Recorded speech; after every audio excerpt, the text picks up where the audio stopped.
The board of directors of a company ideally should function like a well-tuned orchestra. But they don't, do they? Let's explore some challenges. The most likely or most common problem that we have seen is the case of the dominant chairman, where the chairman is so dominant that it doesn't allow anybody else to speak, any of the other independent directors. Oh, but that's not surprising. He's usually the founder. But really, what is the actual problem? Is it just the chairman or is it the whole board? There are two problems. One of them is, of course, that there could be a conflict of interest, where the chairman himself is conflicted or some of the other independent directors are conflicted. And we have seen examples of that. For instance, in the recent case of ICICI Bank, where the managing director had a conflict of interest. But none of the other directors could tell her that this is not right, what you're doing, don't do it. They should have done it, but they didn't. Similarly, in the case of Satyam, Ramalinga Raju had another company which he was siphoning money to from Satyam because he owned the other company fully. Now, independent directors were aware of it and should have told him not to do it, but they didn't do it. And this is the kind of conflict of interest that chairmen sometimes have. Okay. But conflicts can be among directors too, right? And specifically when you talk about directors, they think they are know-it-all. They think they know everything and they are experts on everything. And sometimes or rather, usually, they don't allow anyone else to speak. If they are very confident of what they are speaking, because they think it is like that. The other problem could be if there are women directors on the board, it can also be mansplaining. I mean, if a women director is speaking, the male directors think they need to always interrupt and have the last word and complete what she's saying. Yes, that is more common than we would think. I've seen it happen so many times. Now, the other thing that could happen is that there are some directors who are simply disruptive. They're like small kids in a classroom who don't let the class proceed.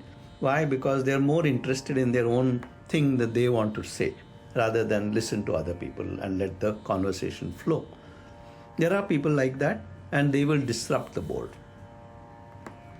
The other extreme can be is that they just don't talk at all. They just remain silent, or sometimes I think they even may fall asleep.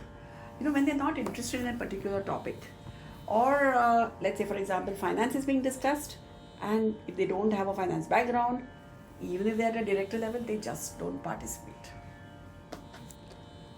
There are other issues other than conflict. Sometimes the composition of the board is the problem, where we have expertise that is necessary for the company which is not there on the board. For instance, if you are going to do business with pharma companies in Europe, you should have a director there who knows Europe and knows pharma companies.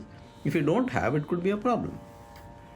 But now with AI, coming into the play, and it's probably the most disruptive force today, I think the board should not ignore something like that for future growth and for kind of empowering the directors with information as well.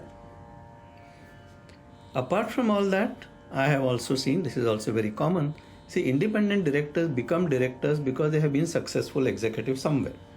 So they turn every board meeting into a review meeting because they think it is their job to run the company, which it is not. It is not the job of directors to run the company, it is the job of management to run the company. So what happens really is management is also on the other side only too happy to flood the board with lots of information, excessive information, because under that overload of information, pretty much the directors don't have time or they are not interested to go through that overload, and then it affects. That's right. And at the end of the day, the board is not effective because of that. So what should we do? What should be done? What I believe and what we have seen by experience is that you should at least do a health check. Okay. We have a product called Board Gauge, which is basically a health check for the board. It consists of a survey by which people are asked questions. But how should this be done? I mean, is the survey sent to the company secretary? Is it sent to the board, chairman? How does the whole thing work? No, this is a very good question, because if you send it to the company secretary, nobody is going to tell the truth. Because if they Okay. send a response and they know that the chairman can ask the company secretary, who said this about me? Nobody is going to speak in that case. So we always believe that it is necessary to have an independent facilitator doing this, who can provide a safe space where directors can speak their mind without fear of retribution of any kind. Okay, that's really good. So I think we've kind of addressed this problem. So if on a closing note, can one say that it seems like platforms like BoardGauge will certainly help identify these issues, and with this probably adoption of these platforms like BoardGauge will certainly is the first step towards solving these issues.